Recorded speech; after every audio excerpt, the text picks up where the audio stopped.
Welcome to the Freedom Real Estate Podcast with your boy, Andrew Freed, and my good friend, Artem.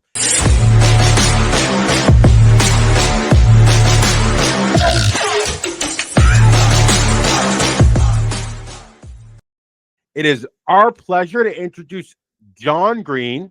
He is a real estate investor, been in the game for about 30 years at this point, luxury agent, done everything and anything you can imagine in real estate. But not only that, he has really been a mentor to me when I first got it started. So when I first got it started, I was a bigger pockets person, and I was all over the forums. And every single time I asked a question, this guy, Jonathan Greene, ended up coming up with an amazing response every single time. So I ended up reaching out to him, asking him for some advice, which I think I was on my second or third house hack. He told me, house hack as many properties as you can, cluster all of them, and that's going to be the best for your overall portfolio. 3 to 4 years later, that's exactly what I did. Rather than a couple house hacks, I have 400 units. But nonetheless, it was amazing advice, and it is my honor to welcome Jonathan Greene. Glad to have you here today. Yeah, man, I really appreciate it. And I remember those bigger pockets messages. I still have them saved in there. So it's really been great to watch your journey. And I've been watching, and it's been exciting. So good to be on with you, and you too, Artem. I'm excited to have a chat. We are very excited to have you. So, Jonathan, right now we see, Jonathan Greene, you have 30 years of experience. You've been in the game for a while, but bring us back to when you first started in real estate. What got you into real estate? Why did you get into real estate? And what kind of asset class did you start with? Yeah, so I mean, 30 years is just my adult version because I'm 54 now, but I actually was walking properties with my dad from 2 years old on. So I've literally been in the game for 50 years. And people are like, oh, no, you weren't. No, I really was, because I owned a lot of properties before I was 18 in trust. And I knew all of my dad's tenants, and I was collecting rent at 14 and 15. So my dad was a single family investor, and he had a lot of single family. He also had a bunch of commercial properties, and we were just kind of traditional landlords, but his main job was attorney, as was my first career. So, the interesting thing now, thinking back to that, I was born in 71. Then there was no internet, and there was no, side hustle. Everything was a side hustle. We didn't think of anybody as a real estate investor or not, unless that's all they did. Everybody that my dad knew, we all were investing in real estate. So I kind of grew up thinking you go to school, you go to college, you get a job, you work the job, and then you do stuff on the side so you can make more money. And I literally watched it. I went to properties. We would go to yard sales every weekend when I was up at my dad's in Westchester. And at yard sales, I realized later he was making an offer on every home. So we were really, I was kind of inducted into single family rental properties by starting there, but we own commercial as well. So I knew commercial tenants as well. And the one thing I'll say about the experience, of course, it's phenomenal that I had that start as opposed to so many people who don't. But the thing that I learned before most people didn't is about the landlord-tenant relationship, and how tenants are caretakers of your property, and the better relationships that you have with the tenants, the better they'll take care of your property. And I saw it every day. So as I got older, it was kind of ingrained in me. Even when I wanted to get away, I couldn't, because all we were doing was sports, real estate, and my dad was just telling dirty jokes, because that's what we did in the car. Love it. No, I mean, you are absolutely right. When it comes to tenant management and keeping tenants long-term, it's all about respect, but it is also all about responding to their issues in a timely manner, right? Like, as you know, when work orders come in, and if it sits there for 30 days, I guarantee your vacancy in your portfolio is going to be through the roof, versus if you get to those problems in 3 to 5 days, right? So, yeah, and your asset will get ruined. So, I mean, the thing that I realized quickly is that my dad built relationships with people. That's why he was good at real estate. It's why I'm good at real estate. And I'm an introvert. I don't even enjoy people. I just know how to build relationships because I actually care, because I don't try to build relationships with a million people. So, I knew that the caretaker of the asset would take better care of the asset if the exterior looked nice.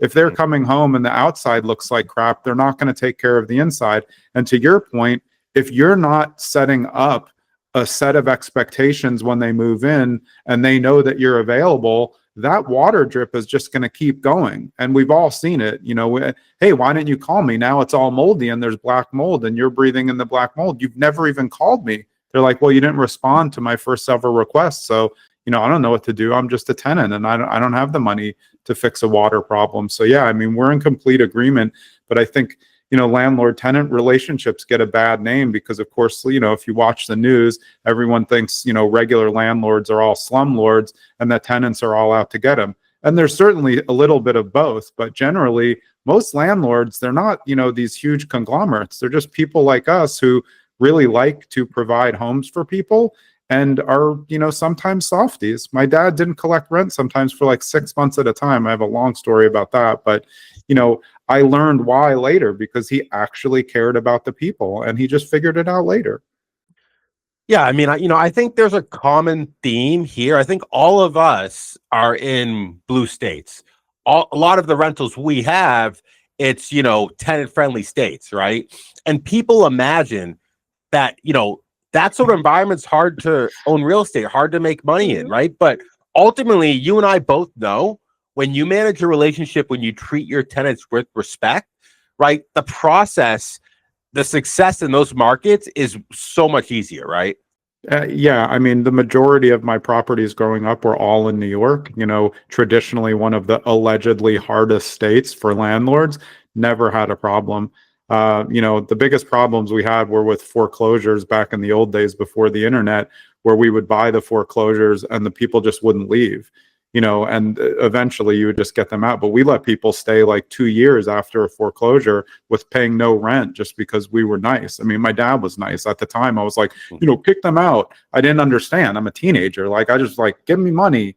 And I figured it all out when he said, well, one summer I was working for him as a teenager. I was still in high school. And he said, well, here's the rent collections. We're 6 months behind on these. If you get the rent collected, you can keep half of it. And I was like, oh shit, I'm going to like get as many video games as I can.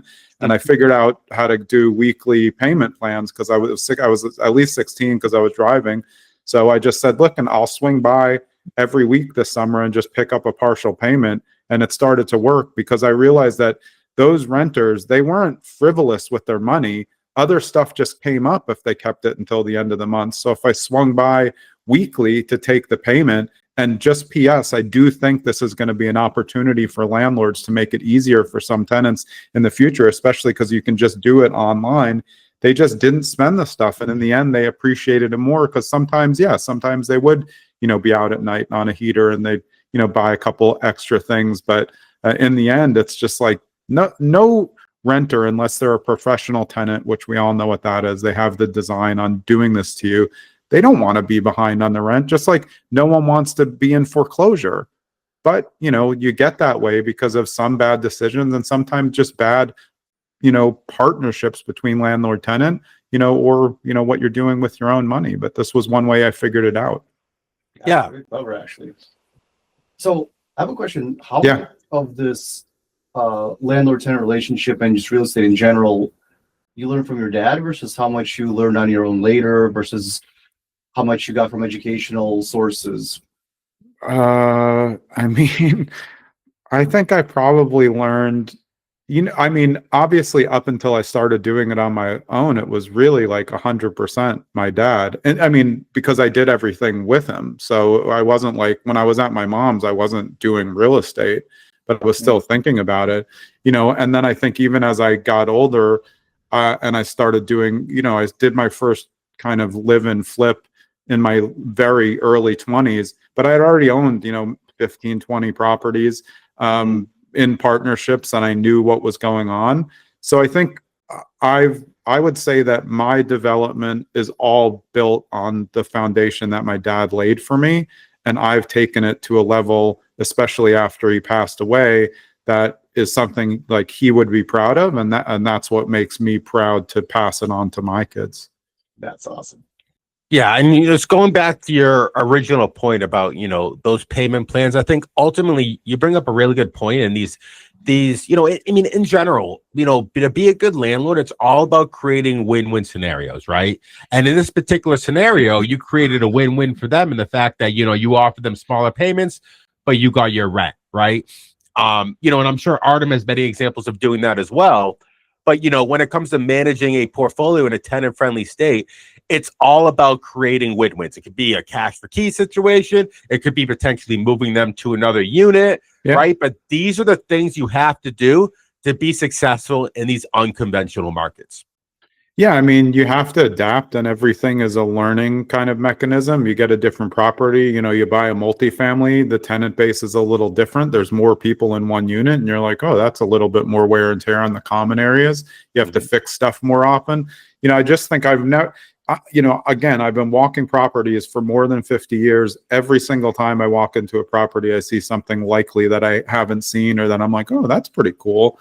So it's like, these new kids out there who are like, I'm going to crush it in real estate. And I've vetted all these deals. And I say, well, how many have you ever seen in person? They're like, 0. I don't need to see a property in person. I'm like, take your money, just burn it.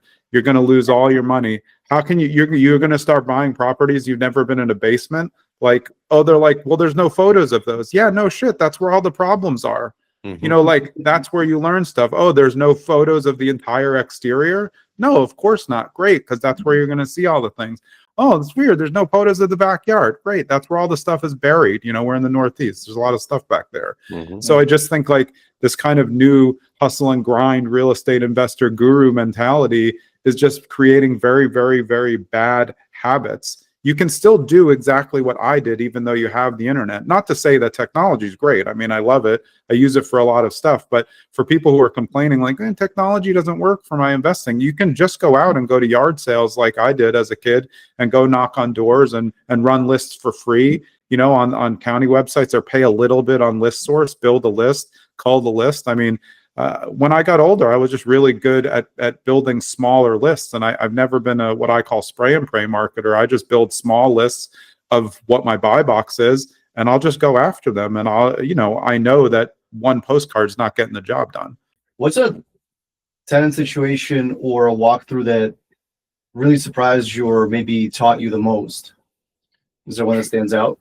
Yeah, I mean, like, commercial tenants were interesting to me. We owned a few different commercial properties growing up, and after my dad passed away, my sister and I still owned like a 5-plex that we've sold since then, and we were partners in this industrial complex for like 30 years.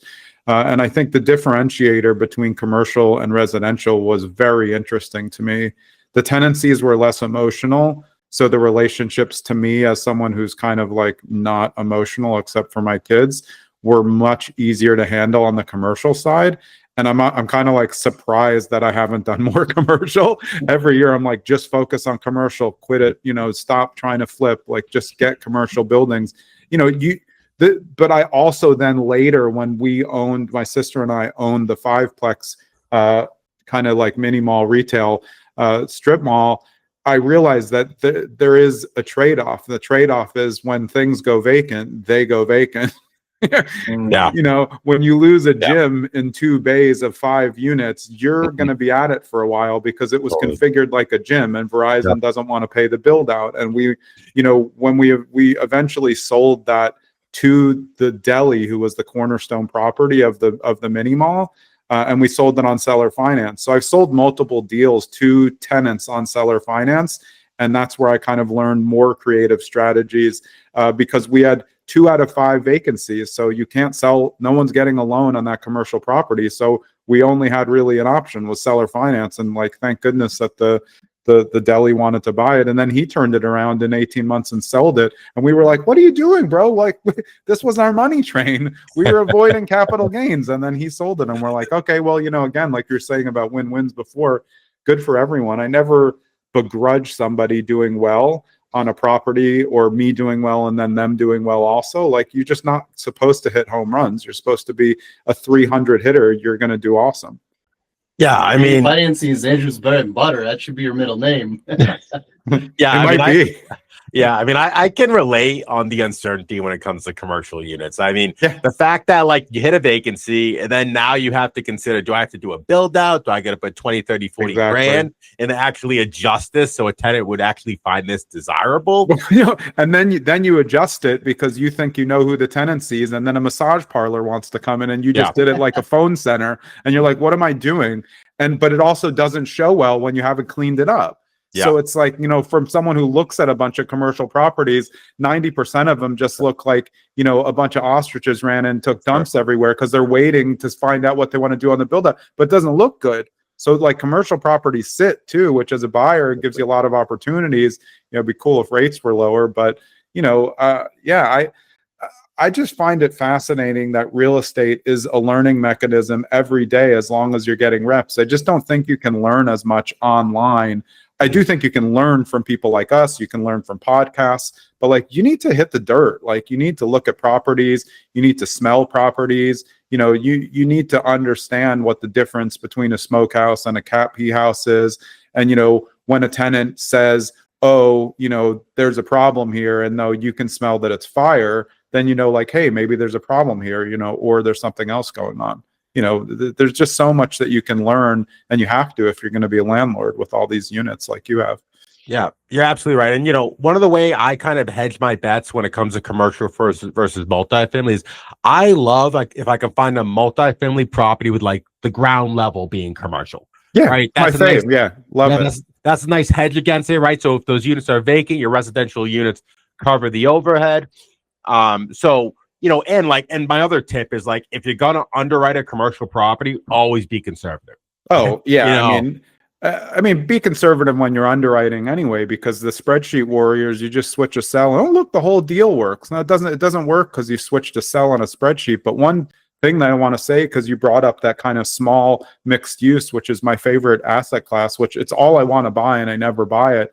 But on a mixed use property, you can actually house hack a mixed use property with an FHA loan, 3.5% down, as long as the residential portion is 51% of the square footage. So if you have 2 retail bays on the bottom and then a duplex up top, but they're smaller, they just don't fit, or it's 50-50, you can house hack that 3.5% down. And you could do it like, say there's a laundromat downstairs, if people follow Cody Sanchez. Now you have a laundromat.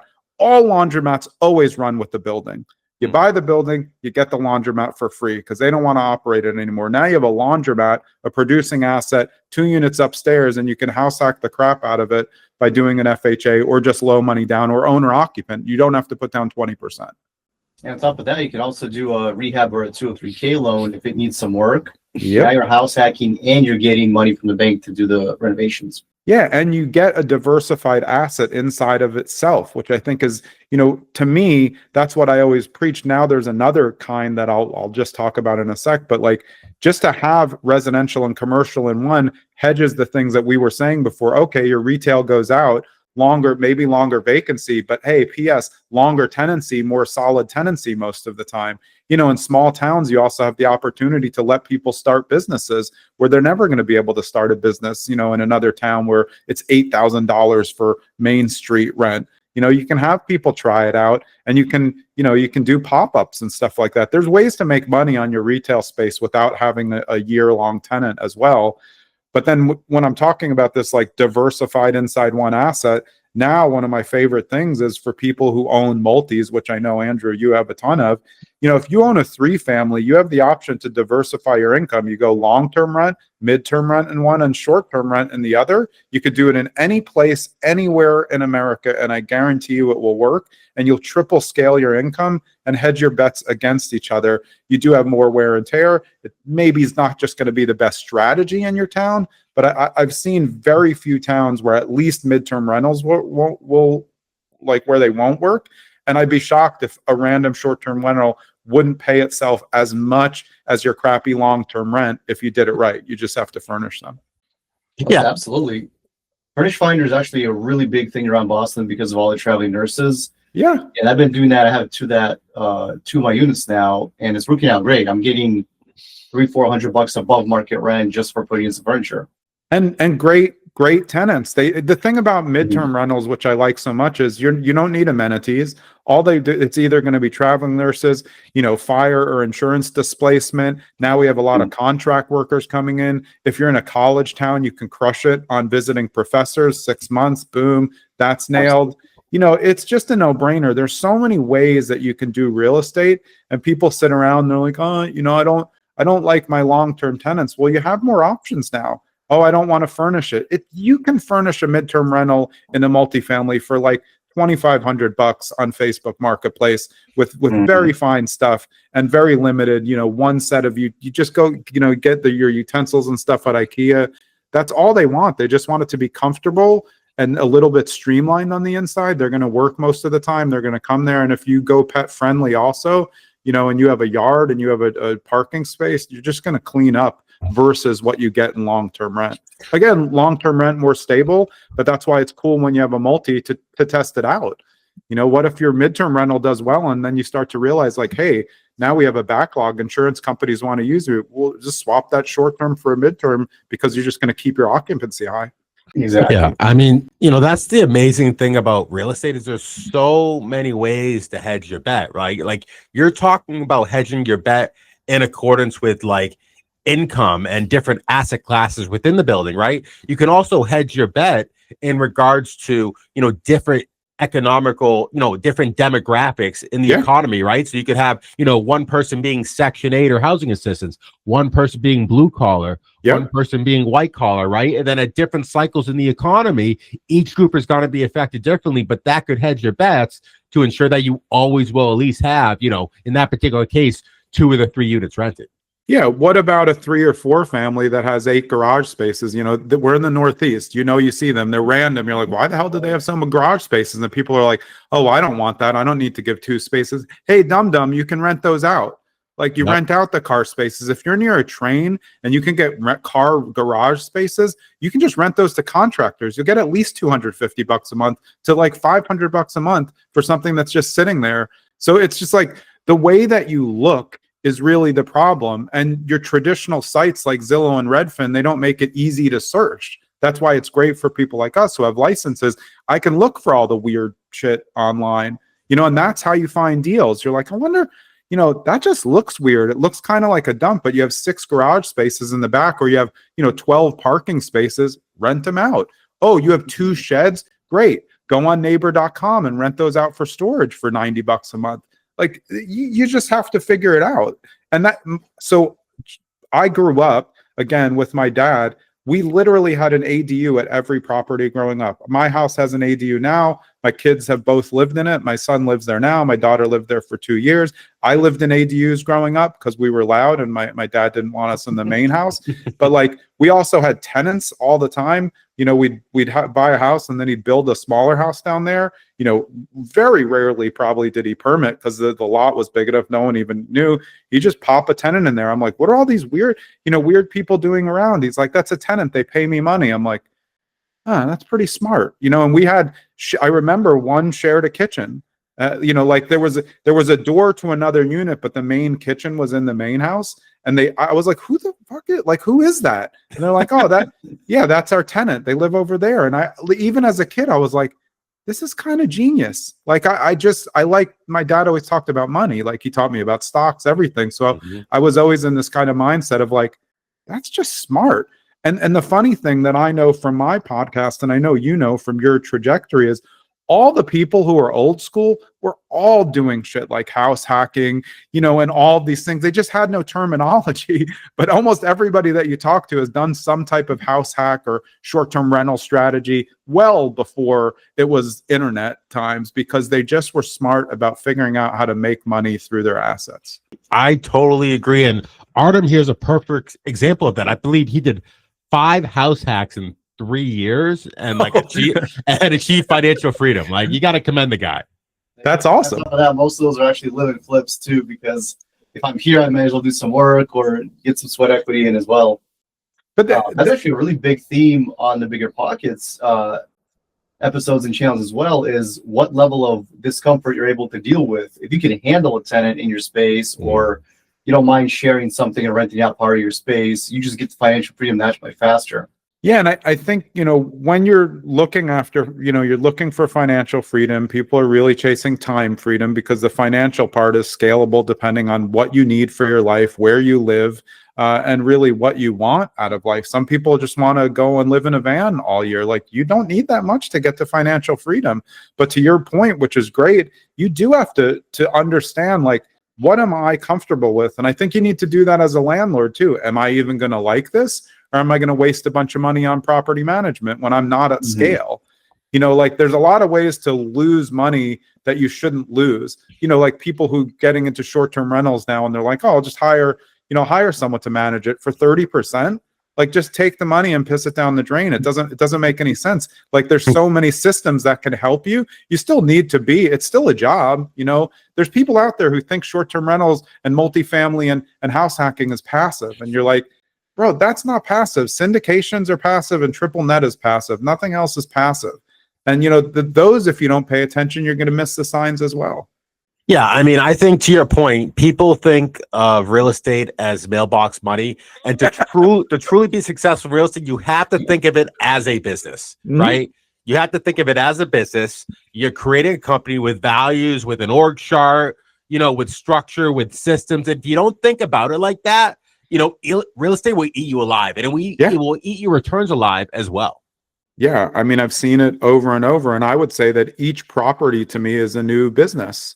It's a new business that needs to have separate bank accounts, unless you're running like a flipping business, then you're going to run those all as part of the big business. But yeah, I mean, that's why there's become such a market for, real estate investor specific cost seg specialist accountants. Like, you really need those. If you're going to lose so much money on taxes if you just don't get the things organized. And I mean, I literally am the poster boy for screwing up on taxes my whole life. I'm still doing it somehow. I'm much better. But it's just because how it is. You get going, things are going hot. Like, you're on fire. Oh, yeah, I see you on social. You're like, oh, just got another 82 unit. I'm like, what the?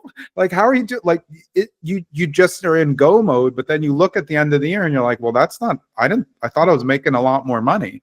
No, you're grossing a lot more money. Your net doesn't look good because you have too many things in the middle that aren't consolidated. And then as you get closer to scale, you figure out how to consolidate. But that comes with a whole nother set of problems. No, I mean, I totally agree with you. I mean, there are so many really cool ways to save money in taxes with real estate. And if you don't use them intentionally, you're literally pissing money down the drain, as you alluded to, right? Like, obviously everybody here should understand the real estate professional designation according to the tax code, real estate being your full-time position. Obviously, there's more to it, but it's a magical rule because it allows you to utilize depreciation to offset your active income. Anything you make actively, you can pay no taxes on it if you have depreciation to shelter it. 1031s, way to defer taxes. Cash out refis, all tax-free money. So yeah, I mean, studies. What was that? Cost segregation studies. Cost segregation studies, which allow you to accelerate 20 to 30% of the depreciation year one. Yeah, so I mean, you have, to your point though, it's like these strategies are great, but if you don't proactively plan these strategies, Uncle Sam could be knocking on your door with a couple $100,000 tax bill. Yeah, I mean, look, we've all been there. I mean, taxes are just annoying, and you wait too long to get it done. So until you employ someone to be on it all the time, you're just going to keep losing money. I mean, I've just learned the lesson too many times from just being like, oh, it's just it's uncomfortable. Like, I'm messy. I don't really want 14 different accounts. Like, let's just commingle the shit and put it together. But it doesn't serve you well in the end. And the bigger you get, the more you see it, and the more organized you have to be to keep it running like a business. And to your point, you need everything segmented. You need up-to-date profit and loss statements, up-to-date balance sheets. Like, how are you going to manage each of these individual businesses if you don't have up-to-date financials to see if there's any discrepancies that you need to fix? Right. Yeah, that's tax planning, because you still need to know what you're going to owe. Because I mean, how many people listening get to the end of the year and they're not, traditional W-2 employees, and they're like, I owe what? Yeah, you owe $70,000. Well, I don't have $70,000. Well, I mean, I don't know what to tell you. The IRS doesn't care. So you need to figure it out. Because you're just not tracking stuff on the way, or not paying your quarterlies, or not accounting for things that you didn't realize were going to be taxable income. Yeah, I think it's super important to think of real estate as a business, not only to save you money, but also to make you money. Because you and I both know commercial property, 5+ unit multifamily, property with a commercial tenants, its value is based on how much income it spits out, right? It's Yeah. based off the NOI versus the cap rate, right? So if you understand that dynamic and you understand that, this is essentially a business. It's essentially, you know how you buy a business based off EBITDA and Yeah. it's the multiples, the same with the real estate, right? And if you Yep. use that same methodology, you can literally create hundreds of thousands of dollars out of thin air. Well, I mean, you're a great example of doing this. I mean, if you're good at value add multifamily, even you can be good at operational value add and crush it, because all you have to do is go into a mismanaged 70 unit that doesn't have any structural issues, adjust everything, create a better, workflow for tenancies. Maybe you adjust like some water flow that saves a bunch of money. If you save or add on $25 in rent over 200 units, your valuation goes up like way more than you think. So, and then boom, then you can do cash out refi, do whatever you want. It's just that you have to be able to get in those rooms. And obviously you need to build up to it. You did, because I remember how you started. And I remember when I started to see the numbers scale, and I'm like, okay, like this is getting interesting. Like this, and it's not easy though. You bring in partners, you figure out, what things work. But that's real estate. Real estate to me is always a snowball business. Everybody talks about it. If you want to flip, you should be flipping a snowball for 1031 purposes. If you want a multifamily, you're going to multifamily snowball. For people who don't know, it's just rolling the snowball until it gets big enough. You just roll it into something else. You just keep doing it until, you can pass it on to your kids without any tax consequences. Yeah. The velocity of capital at its finest. Yeah, exactly. It's compound interest. But the coolest thing about real estate, we were talking before about you're running a business, on top of real estate. You also always own the real estate. So the way that I look at real estate as an asset hunter is the worst thing that can happen, like, okay, a fire happens, cool, I have insurance. I also own the land. I can build something cool. You own so many different things. If you own a commercial property, you own the land underneath it, you own the actual building and the building materials, and then you own the business that's inside of it. So technically, you really have 3 different types of assets sitting there, and you can take tax, like as we were saying, off of each of them. So I think if people think a little bit differently and don't just think of, hey, I want to get to scale, you have to build the foundation to get to scale. And I think, like I said, you're a good example of that. You start, you go from 3, you go to 4. Next thing you know, you're, a 14-plex presented itself. Get that. Once you do that, you can go to 30, 40 pretty quickly. And then the rest of the stuff doesn't look so bad. It's just a larger version of what you're doing. Yeah. I mean, I just can think of the perfect example for this. I bought a 5 unit for $650, put $50K into it, refinanced it for $950, took a line of credit, bought a value add 9 unit with that $150. It was a gutted unit. We used hard money. We renovated that unit, and then we refied the 9 unit at 1.5, took all of our money out, then bought a 21 unit. So literally with all the same money, I got 35 units exactly through what you mentioned. It's a snowball. Forced appreciation combined with velocity to capital. Yeah, and but like velocity of capital is a great word, but like what I've seen from what you do and what the best people do, it's also like the velocity of operations. Like you need to know what you're doing. If you're just putzing around, like, no, you're going to lose money. You have to go in with a plan, execute the plan, execute the refi, take the money, put it into another property. Like you can't just kind of mess around. And I think a lot of people during the pandemic got into real estate who had no business getting in real estate. They should have just put the money in index funds. They would be so rich right now. But instead they didn't. They're like, oh, I want to start an Airbnb empire. Wait, you have to manage those? Wait, tenants give a shit? Airbnb cares about my reviews? Oh, I didn't know I had to, give them a pot, things for the kitchen. You're like, well, like, what did you think they were going to do? You didn't have any spoons. It's so it looks flashy and it looks cool on TikTok, but it takes a lot of work, and I don't think that everyone's up for it. No, I mean, on top of that, the town will change the laws, and all of a sudden the Airbnb can't happen. Right. But the house doesn't pencil out and make profit unless it's an Airbnb, and then you're underwater.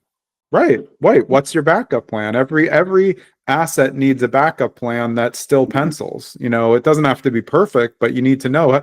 I mean, look, your backup plan on anything is always long-term rent, even on a flip. What's my long-term rent going to be? Maybe I rent it for a couple of years, market turns around. You have to follow the market shifts, and now we're follow, rate shifts. But to me, I'm always focused on the asset. I don't have my head stuffed in the spreadsheet at all. Again, I have been at it for 50 years, so I can look at a property and I can just like, I want to get this. Like, I have the feel. The price doesn't really matter to me as much. I'm not like trying to scrape together a deal, but I only pay what I'm willing to pay. I have one price. I don't negotiate on anything that I do personally. Obviously, for clients as an agent, I'm always negotiating. But for me, I come in hot. This is my number. You don't want it, I'm gone. You'll never see me again. And when you come back, it's going to be 10,000 less or more. That's just the way I operate. I was a prosecutor for 8 years, criminal defense attorney. I'm used to hardcore negotiations. So for me, like, that's just the way I do business. I've never lost a property that I was like, oh man, that's the one that got away. I don't care. There's plenty of properties I wish I closed on or I wish I bought, but I'm not like crying, late at night because of one property. There's like 1 billion houses out there, 1 billion commercial properties. Like, I'm fine. You just have to keep going. Oh, great, I lost. Great, I'm just on to the next one. Then they call, they want the same deal. I don't want the same deal because I presented it to you and you said no. So now you're getting a penalty for that. If they don't like it, it's fine. Go find somebody else. I mean, not that new people should be like that, but again, I would aspire to be a little bit more hardcore once you have the experience to do it, because the biggest power you have in real estate is the ability to walk away. And those that get emotionally attached don't walk away, make terrible decisions. Oh, I have to have it. It's the best property I've ever seen. No, it's not. There's literally the whole block looks the same in a residential neighborhood. They all built at the same time. What do you think? You can just make the inside look like this. So, I mean, to me, like, when you walk away, they always come back. No, I mean, not always, but like a lot more than people think. Yeah, I mean, to your point, it is very important to know your numbers, but also stick to your numbers, right? I mean, ultimately, we're in this game for returns, right? Like, this is a numbers game for you and I, right? Like, trust me, I would love to own every single property out there, but not at a 4 cap rate. Right. But look, so somebody was asking me about low balls before. I'm not a low ball offerer, but some people are priced high. So if you're priced high and it doesn't match, I'm not sending a low ball. You may think it's a low ball, but I'm going to explain why it's not a low ball. If you don't like it, again, see it in 3 months when it's still not sold. But then there are low balls, which I think is a waste of time. Like, if you're just, I remember people would come to me as an agent, and they'd say like, oh, I want to make, they're investor. I'm an investor.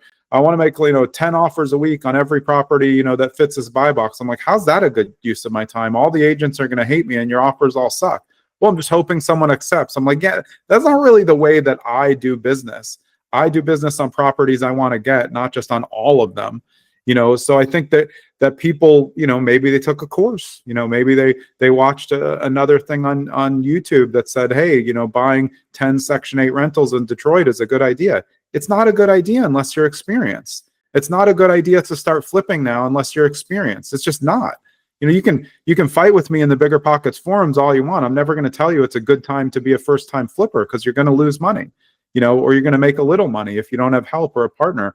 But part of the problem now, especially because, obviously we met in the Bigger Pockets forums, it's like, people, they're just babies. They can't take no for an answer. They don't like anyone to tell them, hey, that's actually a really stupid idea. Look, what do I have to gain from that? If you're making a stupid idea and I tell you it's stupid, I don't have anything against you. I'm trying to help you. What do I care?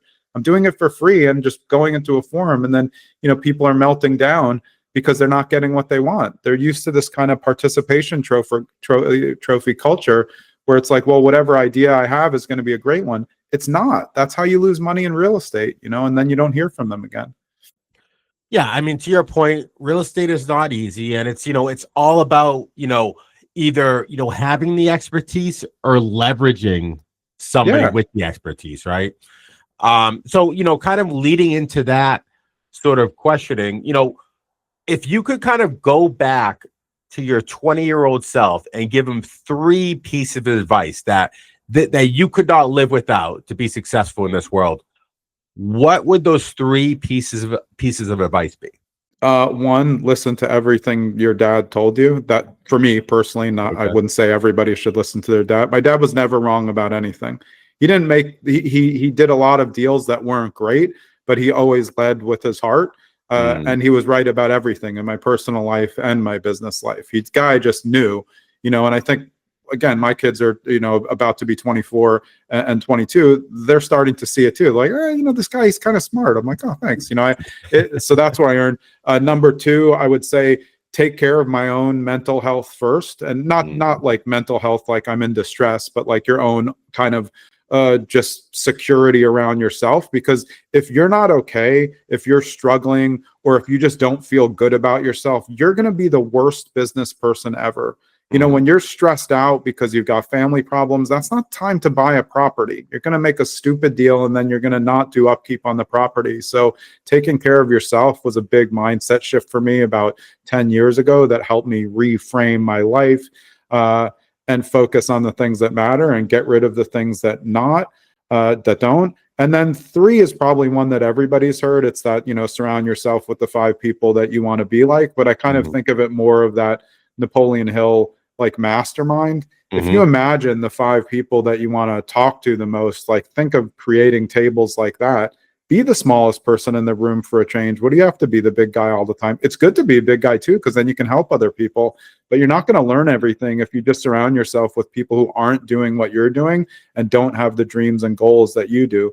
I'm sure you learned this from GoBundance, Andrew, but like when you go into a group and you're like, Jesus, like these people are all just demolishing it, you get pumped up. And then you grab great partners and great real advice. Like, do you want to take advice from Bobby on TikTok, who does 30-second shorts and, drives around in a Lamborghini that's leased? Or you want to take it, from Robert, who wears, Crocs and shorts and a ripped shirt all the time, but owns 1,000 units all on his own? I'm going with Robert. Yeah. I mean, you're absolutely right. You really have to be the smallest fish in the room. Like, for example, like, here in my market, I'm probably one of the big fish, right? Like if I didn't surround myself around rooms like GoBundance or other masterminds, I would think I knew it all, right? And that would lead to large ego and me making mistakes, right? Yeah. So ultimately, I think it's prudent to surround yourself around people doing bigger things, because ultimately all of us need to be humbled.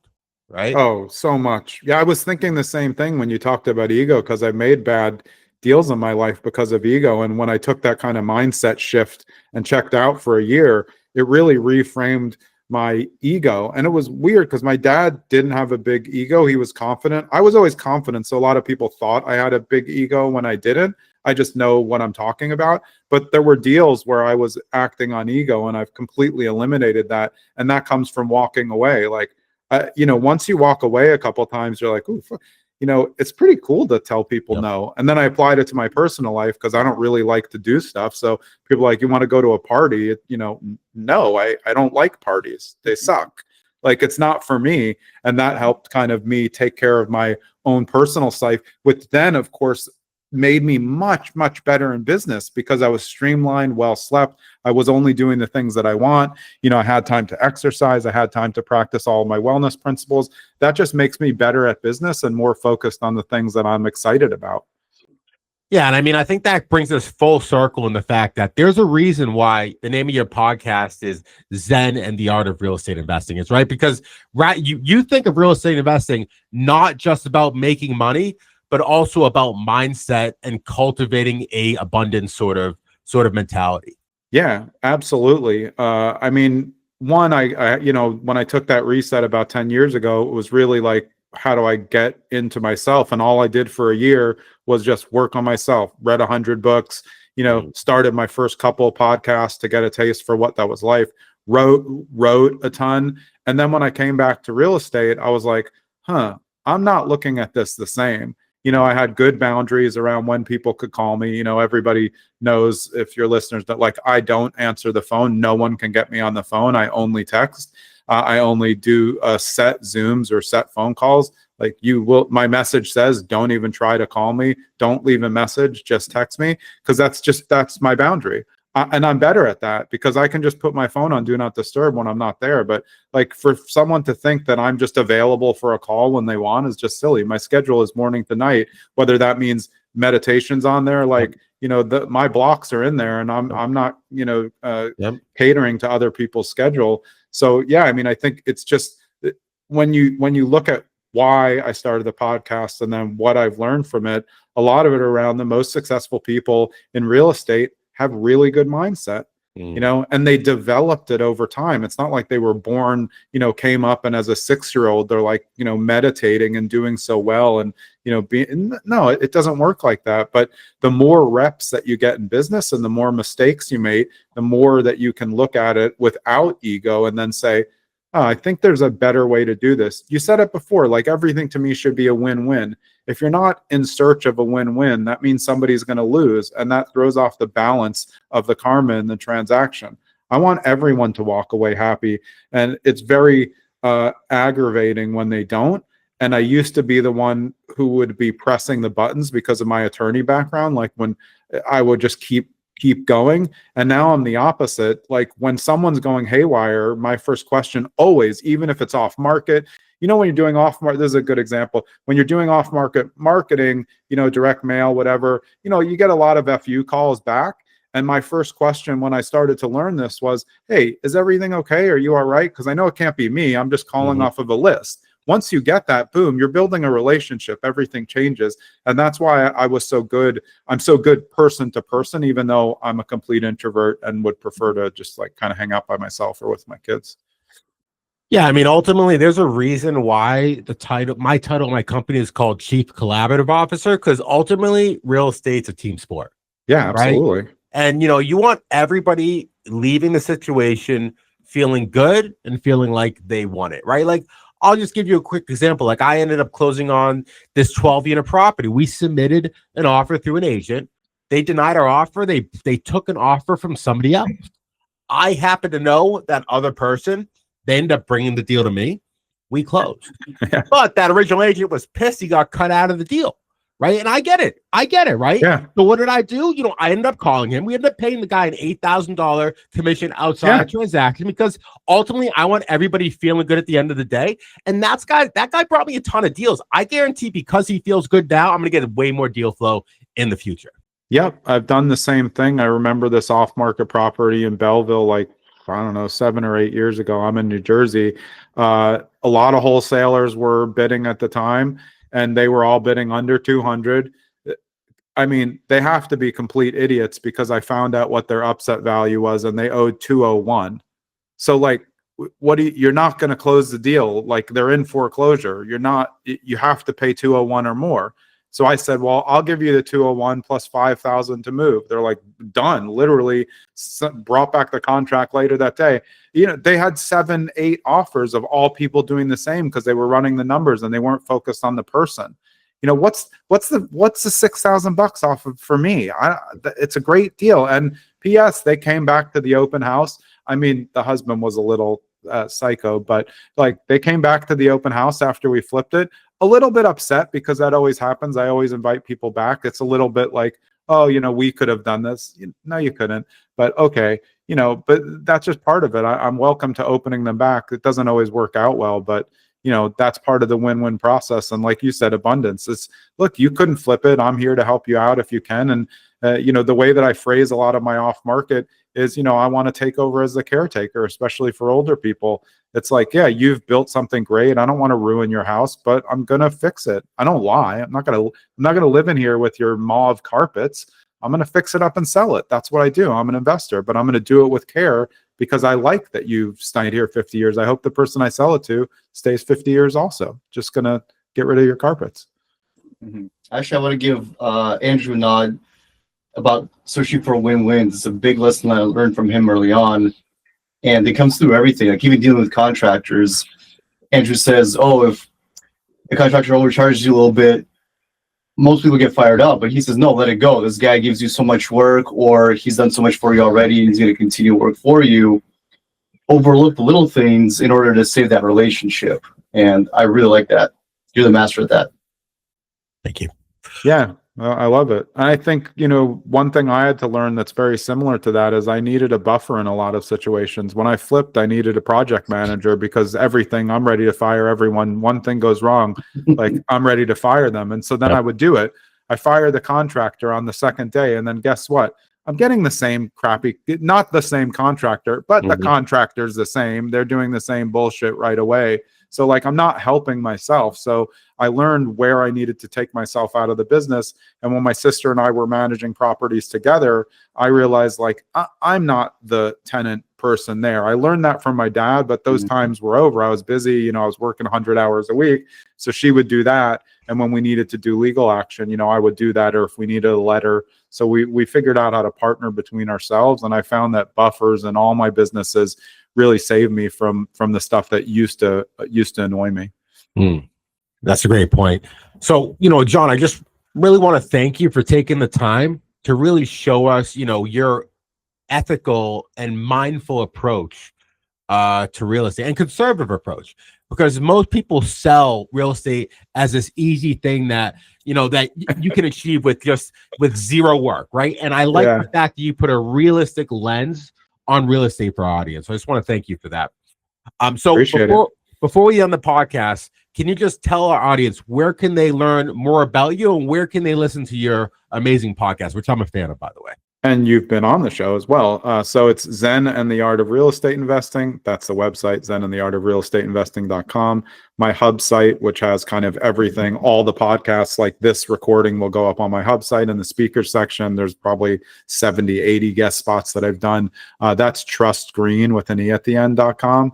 And then my brokerage, I just opened a brokerage in New Jersey, data-driven, investor-friendly, independent real estate brokerage in Madison, New Jersey. That's called Streamline, and the website is streamlined.properties. Great. And I'm easy to find on social, very, very easy. I'm old, but I'm good on social, so I'm not hard to find. Yeah, so if you want endless real estate knowledge, go check out his amazing podcast, Zen and the Art of Real Estate Investing. If you're looking for any really good properties, I believe in the New Jersey market, definitely find John. He is a wealth of knowledge. And you know, it's the easiest way to get a mentor in real estate is to hire somebody as your agent. So little tip right there, right? Yeah. I just want to thank John for being on the podcast and just thank our audience for listening. And I'll see you next time on the Freedom Real Estate Podcast. Thanks, guys. Thanks, everybody. Take care.